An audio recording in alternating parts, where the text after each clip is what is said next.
thank you so much to the Friends of the Dallas Public Library for helping us put it on.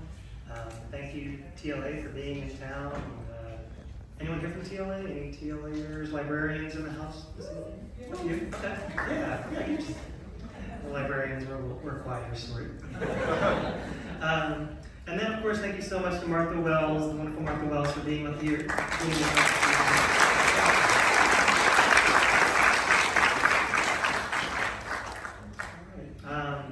And I do have an intro of Martha, though I imagine the folks that are here know a little bit about her. So most well known today for the Murderbot Diaries, Martha Wells is a renowned science fiction and fantasy writer whose writing has captivated readers and critics alike since her debut novel in 1993 with The Element of Fire and the Ilrian series. In 2018, her work was shortlisted for a Hugo Award-winning Best Series with the books of the Roxura, while the first Murderbot novella, All Systems Red, took home a Hugo Award the same year. Since the success of the Murderbot series and her 2023 fantasy novel, Witch King, Martha has won a total of 4 Hugo Awards, 2 Nebula Awards, 6 Locus Awards, a Dragon Award, and become a 2-time New York Times best-selling author.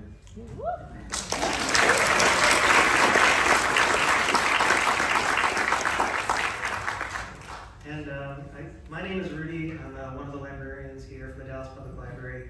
I'll be your hostess with the mostess for this evening, coordinating the event. So we're going to do a chat, and then we'll do some author questions in a little bit, and then afterwards we'll have a signing around 7. And if you haven't purchased a book, or maybe you left your book at home and you need to purchase another book, Half Price Books is here. They're selling copies. They've been selling them on the 3rd floor, but I saw them relocating down here. So if you need another copy, please pick one up. And Martha has so graciously agreed to sign them for us. And then, other than that, I think we'll get started. Apologies that it's a little warm. We're just creating that vibe like you're inside a spaceship. It's heating up. We've got to figure out, all these things. But without any further ado, I think we'll get our discussion started. Thank you all again so much for being here.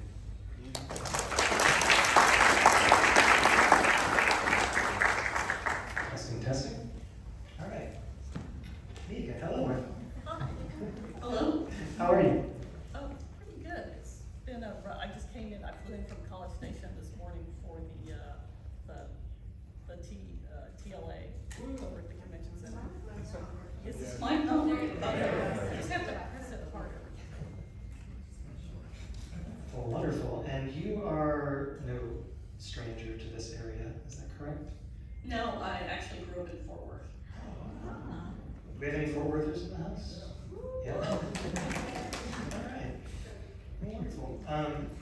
So one of my favorite, I've gotten to interview a few amazing authors, and one of my favorite questions that I always start with is just to ask what you are reading these days.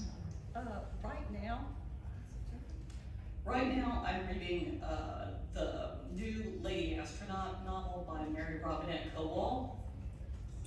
What's it called? It's just on my phone. I can never remember book titles. Martian Conspiracy.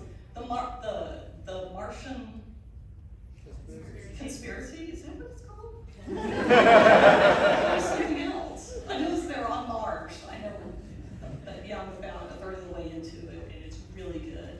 I really liked the previous book in the series, The Relentless Moon, which is like a mystery as well as a science fiction novel. I also really like Nevo is I want to say new writer, but she's actually been winning awards, I think, for the past 2 or 3 years.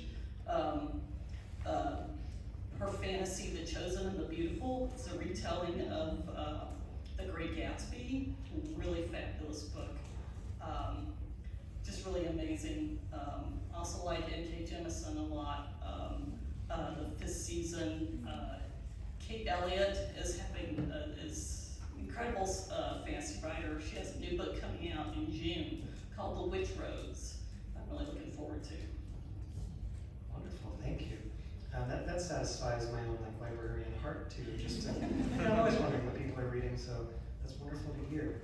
it also answers my curiosity of what would Martha Wells pick up off the shelves if she was going about the library. I mean, on that note, are you a library user? Do you have any fond memories of the library? Yeah, I did. I figured out at one point which was the library branch we used to go to in Fort Worth when I was a kid, and I can't remember anymore. I described it to some Fort Worth librarians and figured it out. It was the one with the big mural. And we used to go there all the time when I was a kid. We lived in River Oaks, which is not like fancy River Oaks, like I think in Houston. In some places it's like just regular working class River Oaks, and the library was probably the size of this stage in just in a little building, and we stopped going, I think they moved that one and we went into one of the bigger ones, but there were some great libraries in Fort Worth. And I went to the one in Bryan College Station quite a lot, up until I started getting popular and suddenly I don't have any time. So, but I still try to go there occasionally, but there's a great library system in Bryan College Station too. Wonderful, thank you.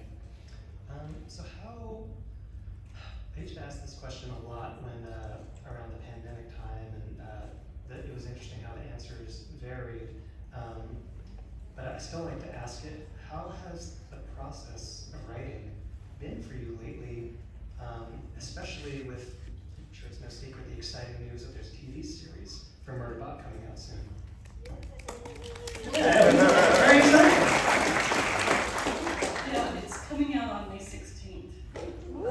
Yeah, it's close. People still keep saying, well, maybe it will actually be made, they're done. It's in pre-production, which gives you some idea of how close the TV shows run. Publishing always runs like a year ahead, but TV shows, it's like, I didn't realize they're like, oh, we gotta be all ready to show it in a month, quick hurry. So that was weird to learn. But the TV show has actually been the least stressful part, I think, of the whole thing, because we've been working on it since 2021 and really, really hoping it would happen through all the hurdles you have to go through. And the fact that it has, for writers, that's like a unicorn. It just doesn't happen. A lot of people's work will get optioned for a while, but the fact that having the show go all the way through and be made is just incredible. So that's been a really bright spot for me, and working with everyone and getting to meet the actors and how brilliant they all are at the characters and everything. So, Hey Rudy, swap. Does the word swap mine? I think it's just. maybe it's just me. It's just been, since before the pandemic, I used to try to write 1,000 words a day, and after it started, I had writer's block for like 6 months, and that's when I ended up writing Witch King, just because I needed to go in a completely different direction and do something completely different. And then I've gotten up to 500 words a day, but I've never kind of gotten past that. It's like something in your brain just breaks and you can't quite do things the way you used to do. So I know a lot of people that just stopped reading, basically too, and just didn't have the concentration to read or write or anything anymore. And it's very weird what it kind of did to all of us. Even like being weird, my husband was able to work from home and stuff, and we were able to kind of like mitigate the risk and all that kind of stuff before the vaccines came out. And so it's just been, I think we're still probably reckoning with that trauma, because the problem with trauma is how long it takes you to get over it is usually exponentially larger from the amount of time it actually took up. So it's changed, I think, a lot of writers, just that period, and I feel like I'm still lucky to be able to actually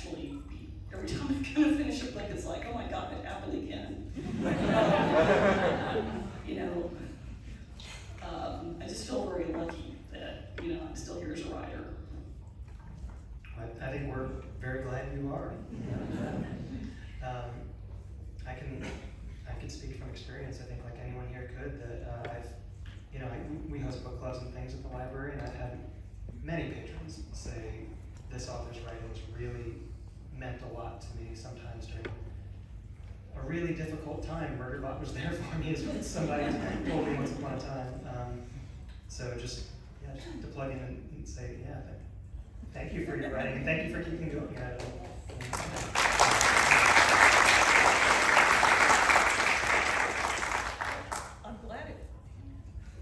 I'm glad it could help people, because it really helped me. I mean, everything I get really angry about, I put into Murderbot, basically. So at the beginning of, I guess it's Network Effect, which it took me like probably 6-8 months to get the beginning of Network Effect right. There's Murderbot is having to like get into this boat, and he said the stupid boat and the stupid this and the stupid that. And my friend, who's a former librarian, read it and said at first she thought I was using the word stupid too much, but then something happened and she was like, yeah, everything is stupid. It's stupid. So yeah. I love that. Murderbot's kind of become this like voice of just, maybe where you're at any given time, right? Yeah, it's basically my expression of anger and bitter. I've always been someone who gets really kind of the worst things are more bitterly funny. I get, and I put that in the Murderbot too. So I think that resonates with a lot of people. Wonderful. So, just step away from Murderbot for just a second. We'll come back to him. But you've had success writing science fiction, obviously, but also fantasy. And some authors do, some I think really find success in just one of the lanes.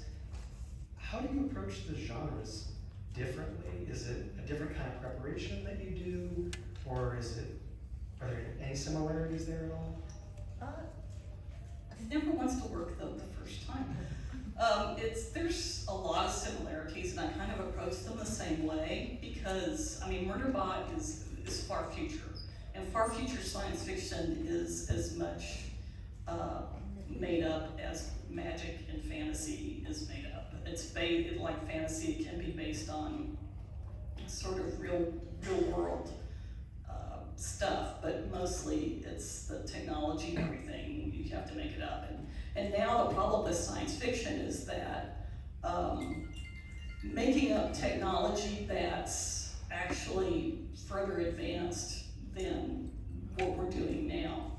About the only thing I think in the Murderbot books that we don't have now is actually real AI. So.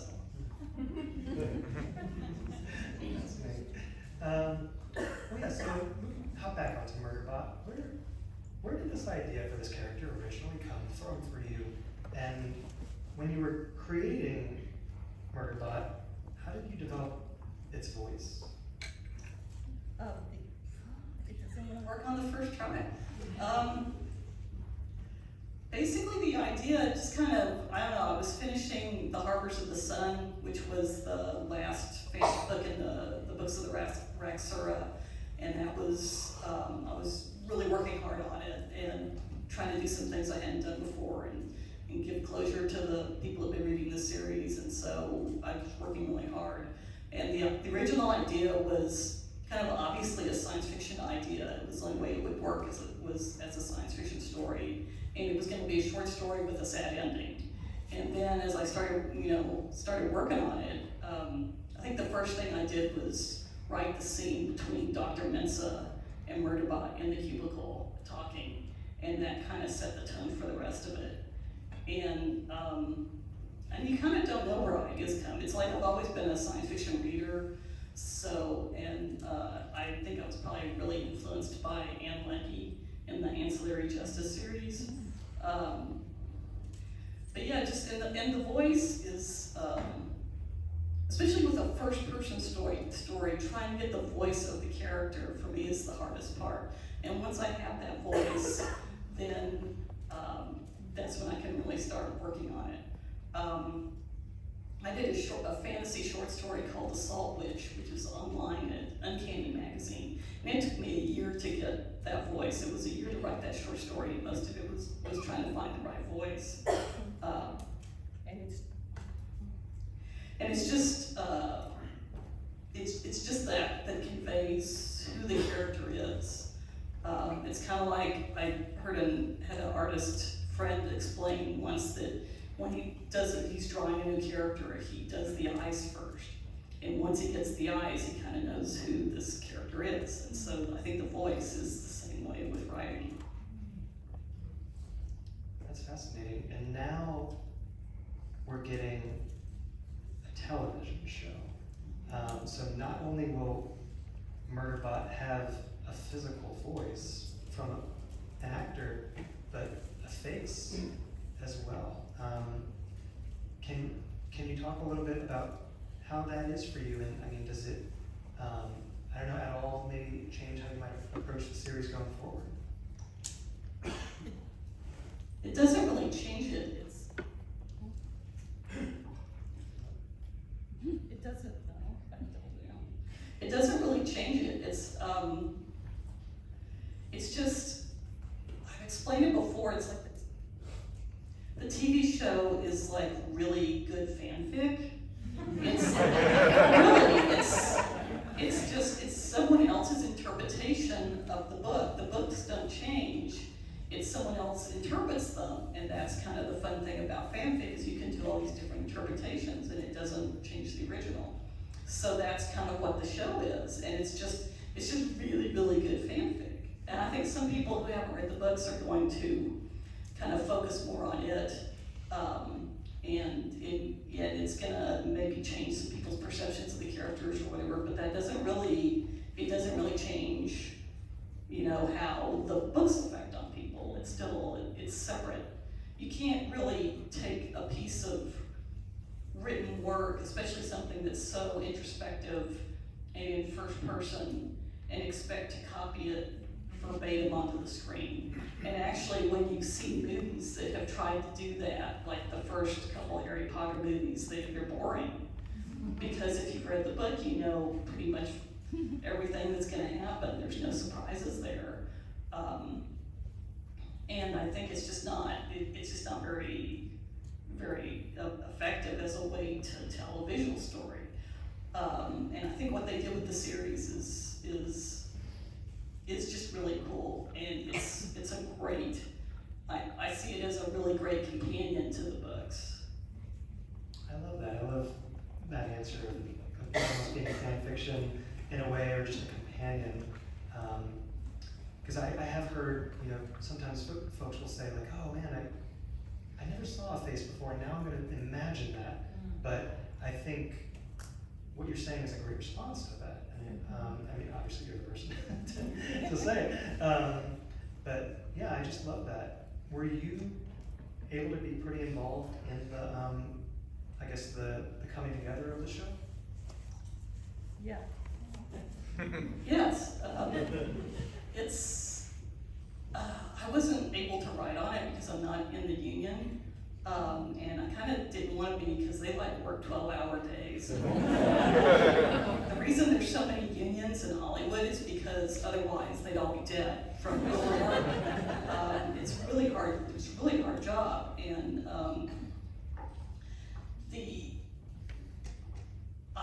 my title is consulting producer, and we did, every time they had to make a change, we talked about it first, and they took a lot of my suggestions and tried their best to, because it's one production, they're the production company, but there's two or three other big companies that are bankrolling it, so it's kind of like, they have to balance that out, but what they ended up doing is very, very true to the book, as true as they could make it. So wonderful. That's fantastic to hear. It's bad for my pocketbook because I've been holding off getting Apple TV, but now I gotta get it. But I'm excited, very excited for that. So I've got a few questions here that, some questions were submitted by folks when they registered for this event. So I just picked through a few of them to ask you here on stage. And here's one. I've noticed the theme of what is a person in some of the Roxora books, as well as in The Witch King. Is that a theme that you plan to explore further in future titles?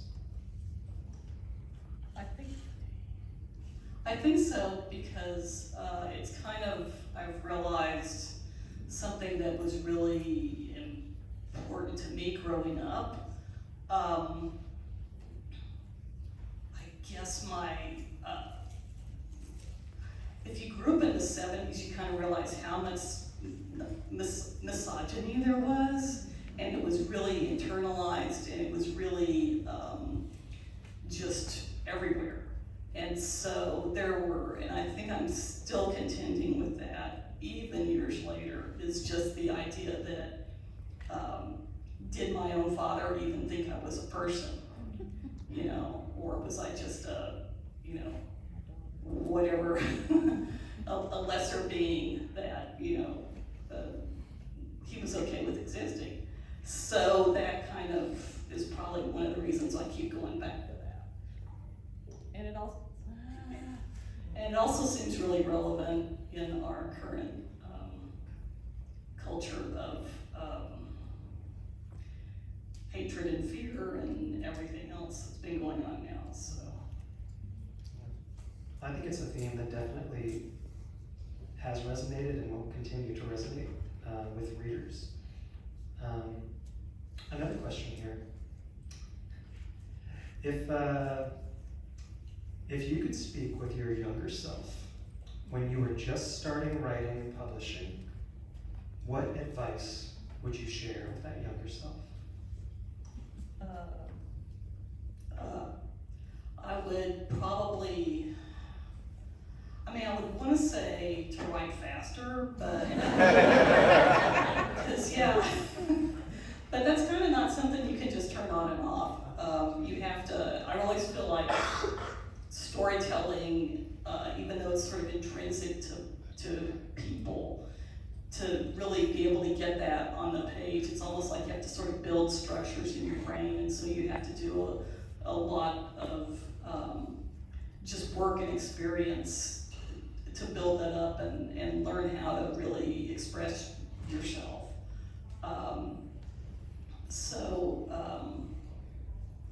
I think I can think of some specific pieces of advice of like, don't trust so-and-so kind of stuff. But you know, I think overall, my career worked out really well, even though it took like 30 years. It took like 30 years to become an overnight success. And apologies for the microphones fighting back this evening, yeah.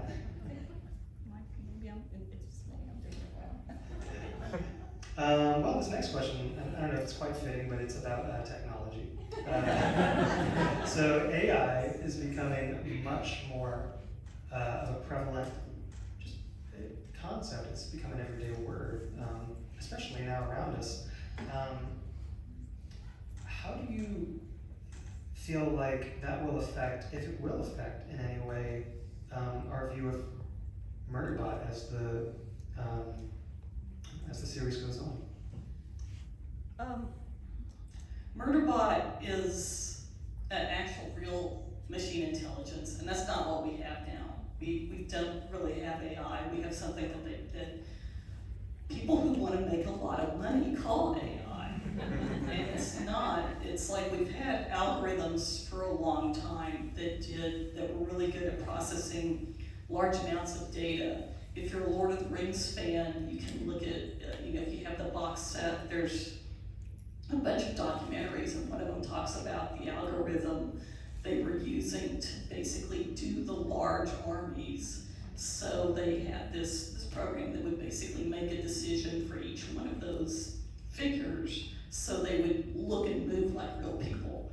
And they have a little funny aside where they're talking about they told it to give them too much survival instinct. So the armies would come running towards each other, and then suddenly all run away. And so they had to make redo the algorithm a little bit to make it, more aggressive instead of, all these people are just gonna wanna run away.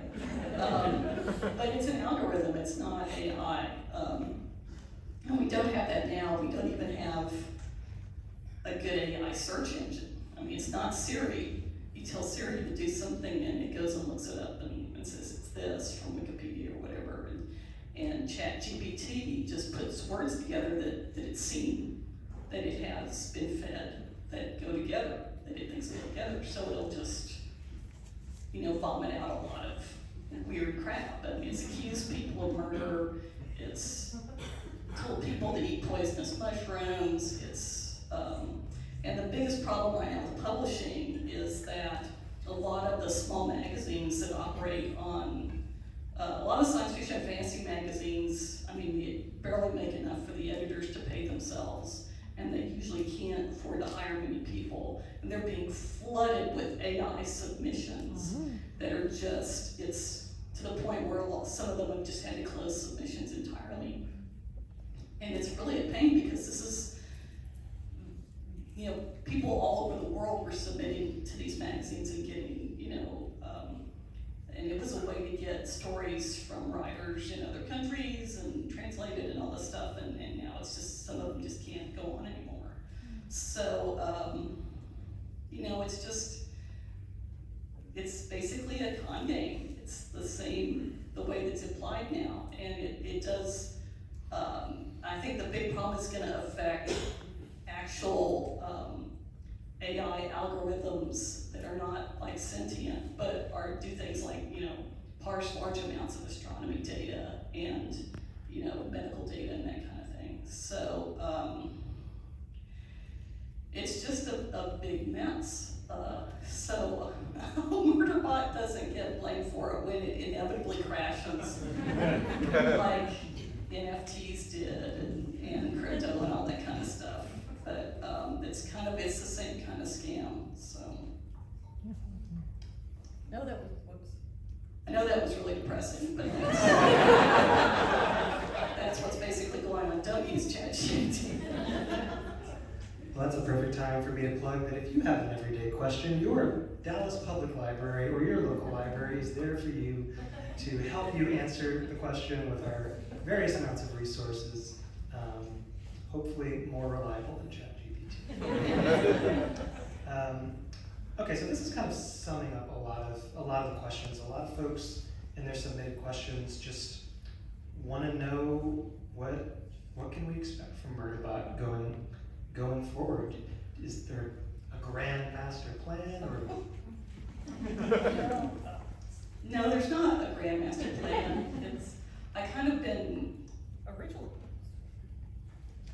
originally there was only going to be the first 4 novellas. Actually, originally there's only going to be 1 novella, and the publisher asked for a second one, and then we ended up doing the first 4. And so there's really no grand master plan. And someone, I wish I could remember who it was, talked about it one time that basically it's not the kind of story where there's one person that they can fight or kill or whatever that's going to make everything okay. It's basically like they're trapped in a system that has to be continually resisted, and that's kind of what the books are about. So there's no grand plan. I am contracted for 2 more. Yeah.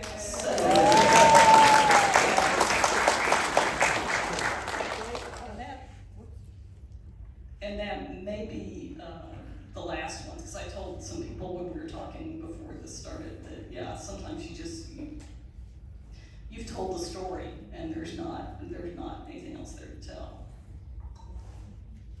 Thank you. I know I'm definitely excited for 2 more books, and as I saw that question, and even as I asked it, I was wondering what could the grand master plan be? Murderbot joins the Avengers in the next. Well, wonderful. Well, I've got one more question here, and then I think we have some time to do some audience questions. So what I've got here It's another one I like to ask. If you were a librarian and a patron walked up to you and said, Martha the librarian, I really need a great book recommendation. What is gonna knock my socks off? What would you recommend?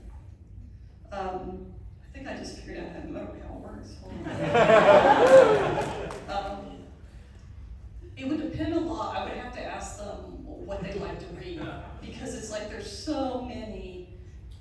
Like if you've ever seen somebody who's really good at it at a bookstore, like basically hand selling books, they call it hand selling, which is basically making recommendations to you, but they talk a lot to you about, like, okay, you like science fiction and fantasy. Do you like fantasy with mysteries or science fiction with mysteries? Or do you like fantasy with romance and mystery, or just romance and all that? So it really depends on what you like personally.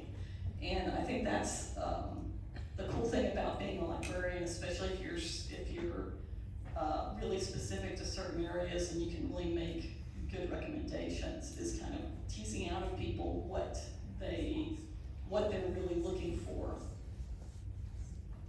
That was an excellent answer. All right. Okay, well, thank you. And now I think we can do some audience questions. I think the way we'll do this is, yeah, if you want to raise your hand, and then Martha, if you want to point somebody out, I'll walk over, and hopefully the mics will behave. I saw that person first, and then I think you with the mask, and then you, and then we'll do red hair. Pink hair? Yeah. So we had an AI talk before this, and I brought up that at least on Preservation Station, AIs, bots, or constructs, whatever, have a guardian assigned who's responsible for them. How does it work in other places within the corporation rim and even outside of it? In the corporation rim, basically they're just equipment. They're not treated as, it's not that, they have owners that tell them what to do. And they're not treated as people at all. Are the owners held responsible for them? Because we were talking in the AI discussion about who's responsible for the AI. They would definitely be, and they would also, they would not have, they would have very little autonomy. And again, there's always different situations in the, one of the things I'm working on is there's places where some of the bots kind of run wild because nobody cares. So it's you're gonna have different situations in every place. But for the corporation rim, most of all, they'd just be treated as equipment, and if they did something wrong, they'd just be destroyed.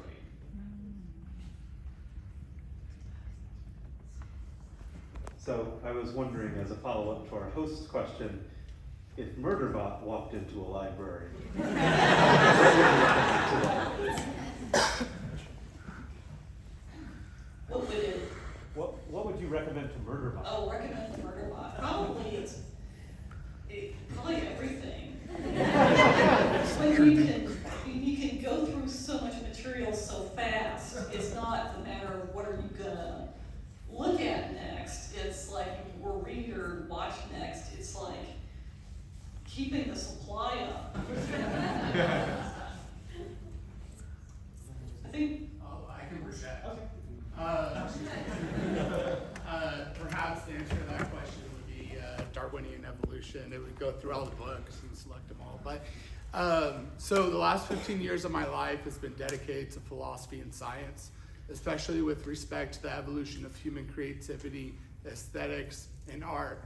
So kind of tying into your burnout question, or when you have writer block, for me, I've turned to other domains, other spaces like virtual reality or creating role-playing games, what have you, that kind of sets me away from the writing. For you, you talked about switching either books or kind of genres, flipping in between the two. And I wasn't sure if one, if you ever went outside that domain to express your creativity.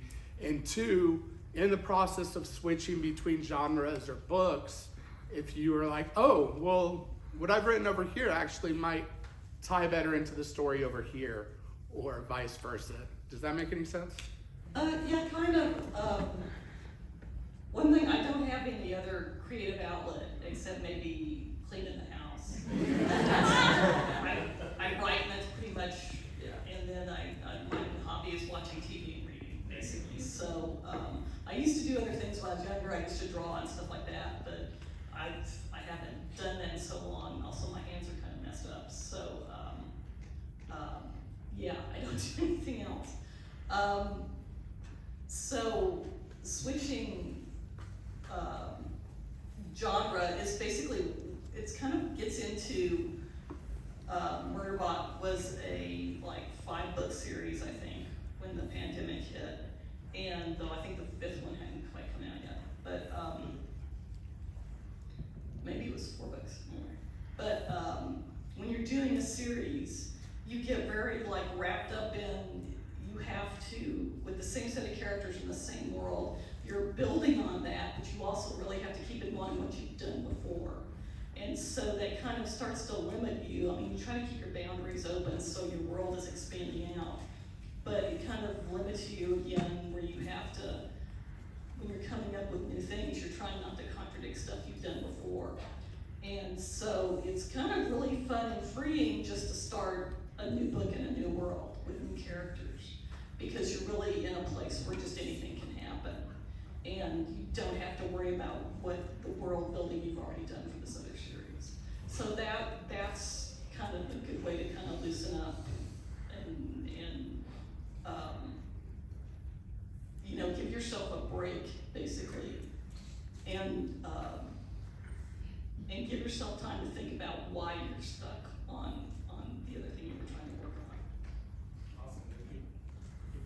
on. In working on the adaptation of Murderbot, what was your favorite change that was made, or what was one thing that you like were firm on not changing? I can't really say yet because they don't want any spoilers, which is really because there's stuff you don't want to be spoiled for. But they came up with an idea that I wish I had thought of, and I think it worked out really cool. And just taking the humor, which is very internal to Murderbot, the sarcasticness and stuff, and getting it into the story, while still making the other characters, who are not very sarcastic people at all, they're very open about their feelings, and are very mature about their feelings, because that's how they've been, that's their culture, that's how they've been raised. And keeping that and making it almost visual, I think. And David Dismalchian was at WonderCon, I think, and he said the series is like nothing he's ever seen before. And I feel like that's one of the things he's recognizing there, is that the way the human characters interact is not usually what you see with an adventure show, or especially a science fiction adventure show. What advice would you have to anyone trying to become an author in the current market, particularly one being drowned by AI slop? You just have to, I think, just get experience and write what you want to write. Don't try to copy anybody, because it's been a long thing where, you know, people will think, oh, vampire novels are popular, I'll write a vampire novel, and you just never know what's going to be popular by the time you finish your story, let alone when by the time you sell it and it comes out. So it's just kind of try to do your own thing. Because really when you're in genre, whether romance or mystery or science fiction and fantasy, we're dealing with a lot of the same tropes and conventions in ways. And so the unique thing is your voice as a person, your personal experience, how you feel about things. And that's what makes a story unique and worth reading. And I think that's why it's been so energizing to the science fiction and fantasy publishing world to get to finally start seeing a lot of new voices, a lot of Black writers and Asian writers and South Asian, and trying to get more translated works from other countries, because it really does.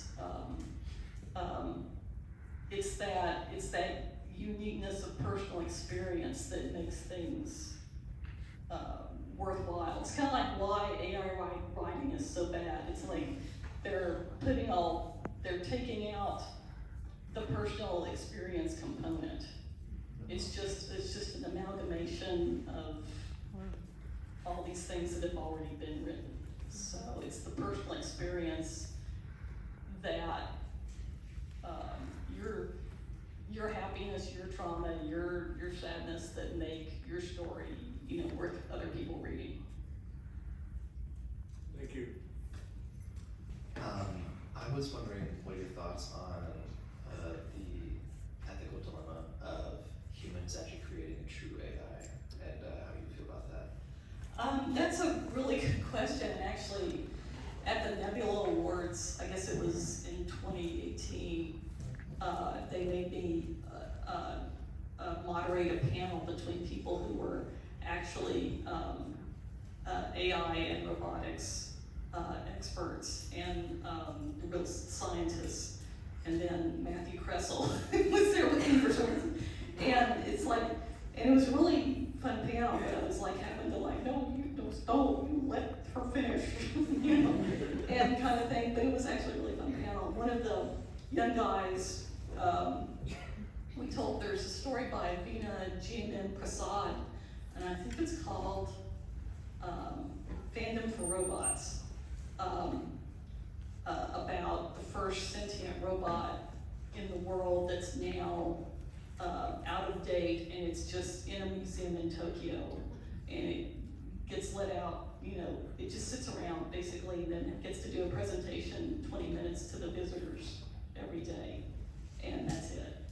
And one of the scientists came up to talk to me later at a signing, and he said that story was really kind of weirded me out, because that's what I'm trying to do. I'm trying to create the first sentient robot. And I said, well, you better take care of it for the rest of us. Not like a dog. Hello. Hi. Hi. Thank you so much, first of all, for coming and talking to us. It's been a joy to listen. I am just wondering what you got out of writing Murderbot. Like, what's something you learned, either about the writing process, about yourself, or about yourself that you found valuable and that keeps bringing you back to the series? I probably learned that I'm probably on the autism spectrum, because people kept saying, well, who is your sensitivity reader? How did you know all this stuff? And I was like, oh, that's... that would explain a lot.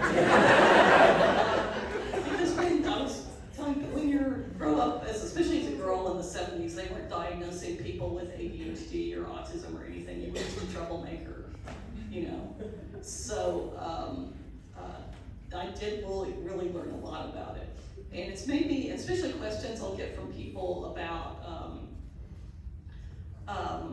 Murderbot's PTSD, which kind of made me realize my father was a World War II veteran who was in a prison camp, in the medical camp, because he had a wound basically that didn't heal, and it didn't heal until, I remember still having it when I was in middle school. So, and they didn't know very much about PTSD back then. So that's probably where my knowledge of it comes from. And I hadn't thought about that in a long time until I did an interview with a woman who was from PBS, who was asking for, I can't remember now, I think it was possibly in one of the library things I was involved with, but who was asking about that. And she was also old enough to kind of remember that period. So yeah, it's taught me a lot about myself, because it's like, again, like I was saying with how your personal experience goes into things, there's so many things you don't remember consciously that will come out in your writing. You said it took 30 years for your brain to rewire so you could become a success overnight. No, it was everybody else was the problem.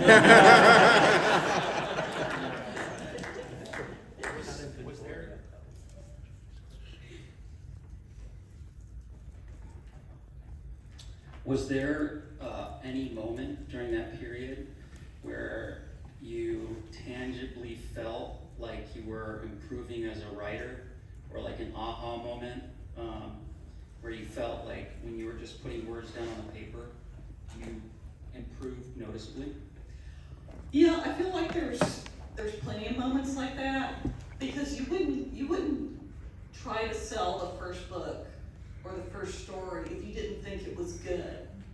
I mean, even though, you know, there's imposter syndrome and stuff like that, and even now when I send a manuscript file in to my editor, I have to, like, you know, repress the urge to apologize for how terrible it is. But yeah, there's plenty of moments where you improve and you can tell, you know, but it's a lot of hard work to get there. And the 30 years before I was an overnight success, I've been publishing professionally since 1993, and it's just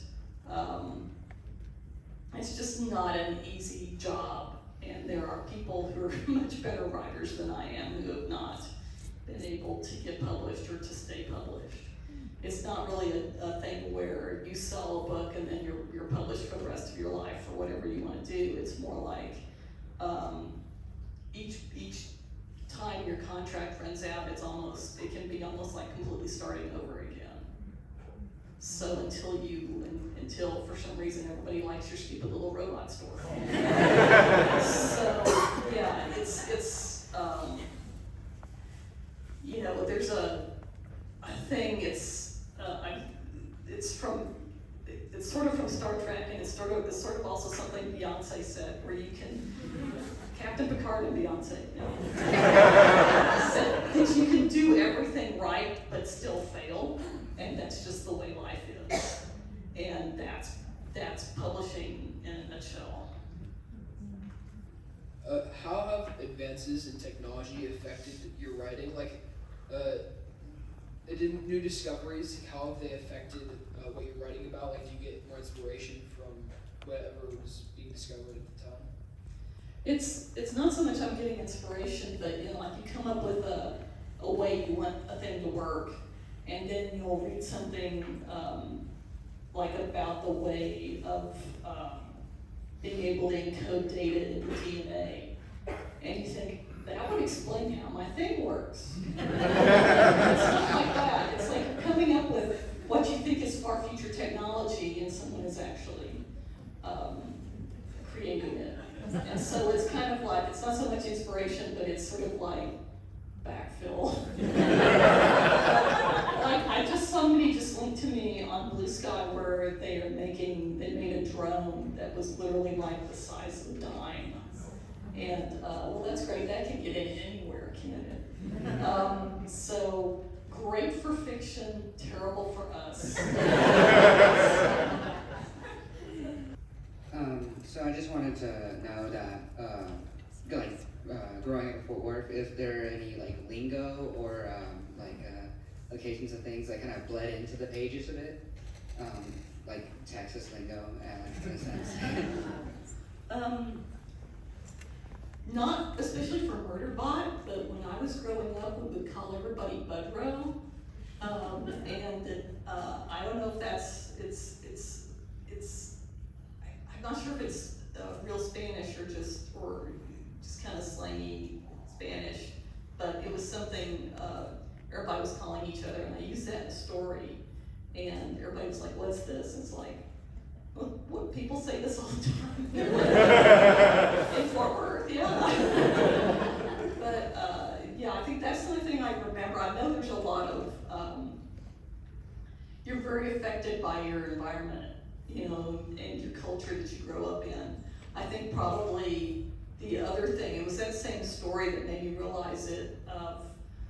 It's the Salt Witch, and it's a ghost story, and they're seeing these layers of occupation of the same place, the Victorian buildings, and the 60s buildings, and the 70s buildings, and the 50s buildings, and then, you know, the original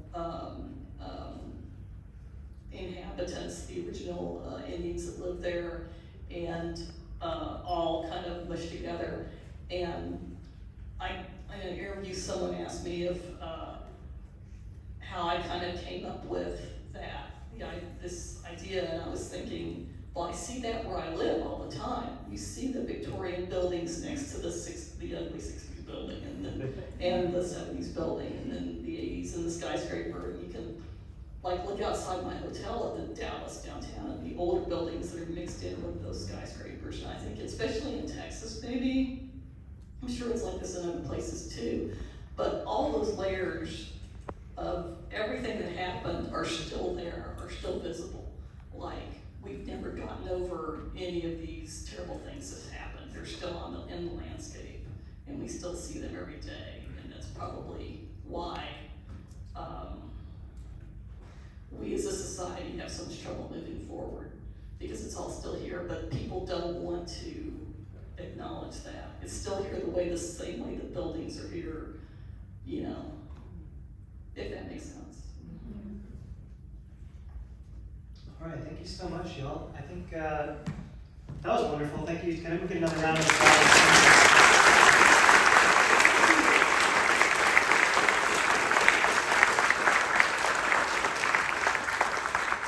Thank you so much again. Thank you again to the Friends of the Dallas Public Library. So we're going to wrap up now, and this little kind of greeting area that when you first came in, that's where we'll set up for the book signing. So if you want to step back out into the general lobby for the library, if you need a first copy or a second copy of one of her books, we have them on sale by half price books. We also have them available to check out here at the library if you want to check them out.